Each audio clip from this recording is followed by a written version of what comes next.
2. A autoridade da doutrina espírita, controle universal dos ensinos dos espíritos. Se a doutrina espírita fosse uma concepção puramente humana, ela teria por garantia somente as luzes daqueles que a conceberam. Ora, ninguém neste mundo teria a pretensão de possuir sozinho a verdade absoluta. Se os espíritos a tivessem revelado a um só homem, nada garantiria sua origem, pois seria necessário acreditar na palavra daquele que teria recebido os ensinamentos. Admitindo-se sua perfeita sinceridade, ele poderia, na melhor das hipóteses, convencer as pessoas mais próximas a ter seguidores, mas jamais reunir todo o mundo. Deus quis que a nova revelação chegasse aos homens por uma via mais rápida, mais autêntica.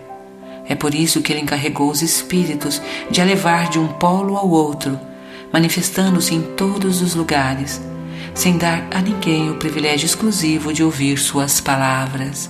Um homem pode ser enganado, enganar-se a si mesmo.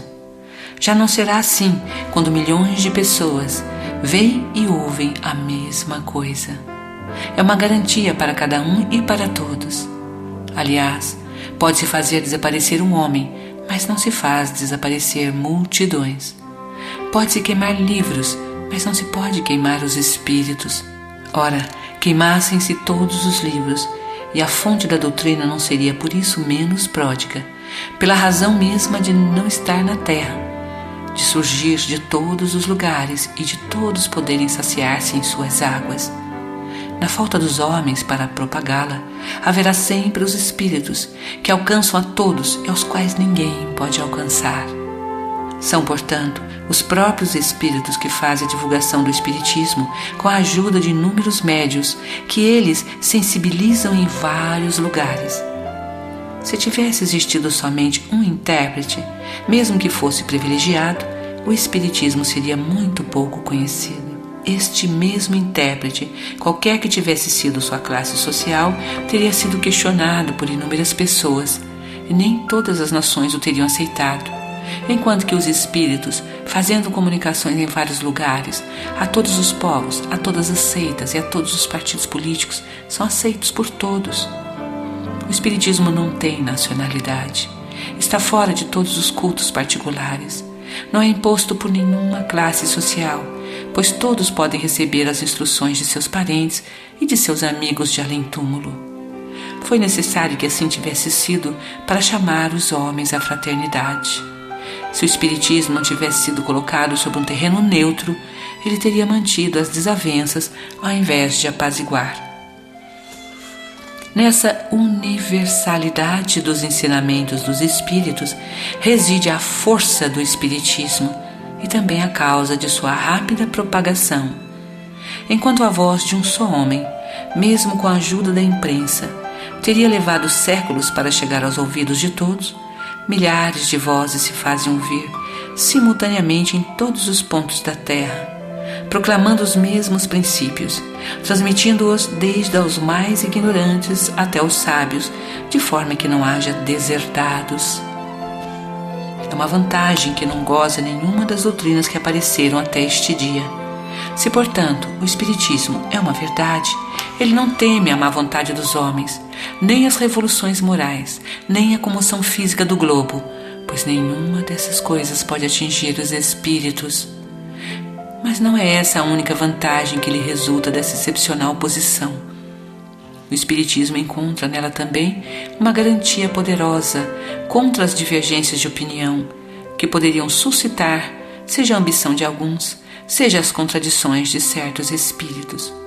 Tais contradições são seguramente um obstáculo, mas que carrega consigo o remédio ao lado do mal.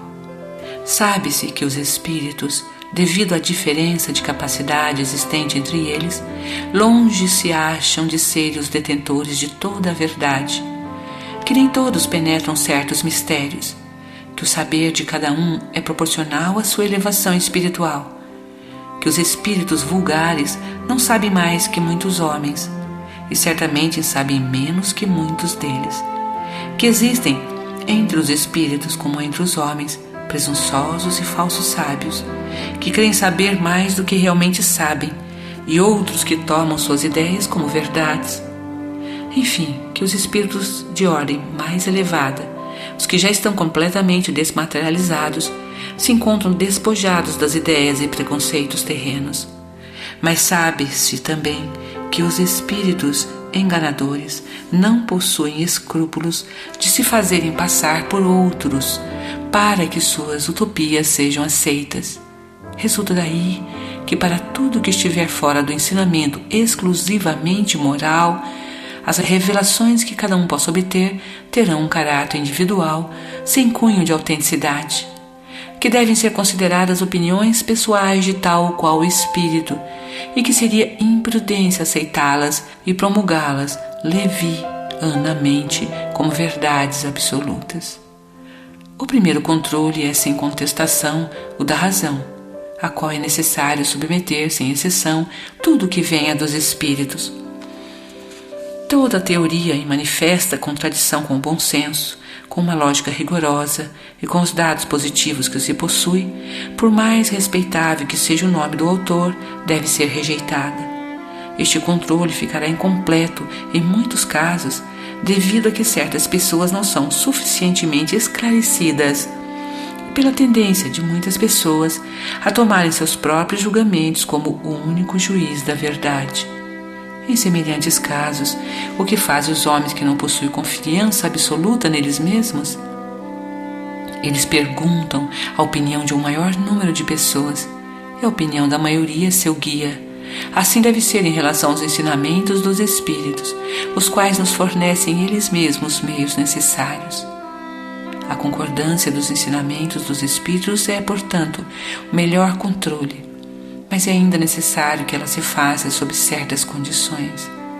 A menos segura de todas é quando um médium interroga ele próprio vários espíritos sobre um ponto duvidoso.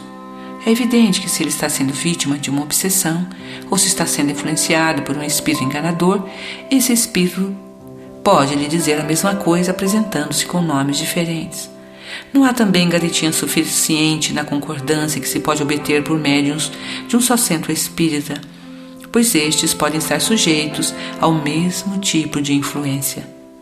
Uma só garantia séria para o ensinamento dos espíritos é a concordância que haja entre as revelações feitas espontaneamente, pela intermediação de um grande número de médiuns, desconhecidos uns dos outros e em diferentes lugares. Entende-se que não se trata aqui de comunicações relativas a interesses secundários, mas sim no que diz respeito aos próprios princípios da doutrina. A experiência prova que quando um princípio novo deve ser propagado, ele é revelado espontaneamente em diferentes lugares, ao mesmo tempo e de maneira idêntica, senão quanto à forma, pelo menos quanto ao conteúdo. Se, portanto, um espírito se compraz em formular um sistema excêntrico, baseado em suas próprias ideias e fora da verdade, pode-se ter certeza de que tal sistema ficará circunscrito e cairá diante da unanimidade das instruções dadas por toda a parte, conforme os múltiplos exemplos já conhecidos. Foi essa unanimidade que pôs por terra todas as teorias parciais que surgiram nos primórdios do Espiritismo, quando cada um explicava os fenômenos à sua maneira, e antes mesmo que fossem conhecidas as leis que regem as relações entre os mundos visível e invisível. Essa é a base sobre a qual nos apoiamos quando formulamos um princípio da doutrina. Não é porque está de acordo com nossas ideias que o temos por verdadeiro.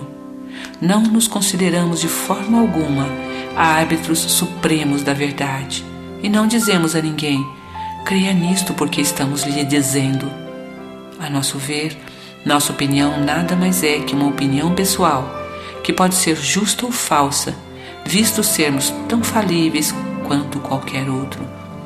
Não é porque um princípio nos foi ensinado que, para nós, ele exprime a verdade, mas porque houve concordância e aprovação geral.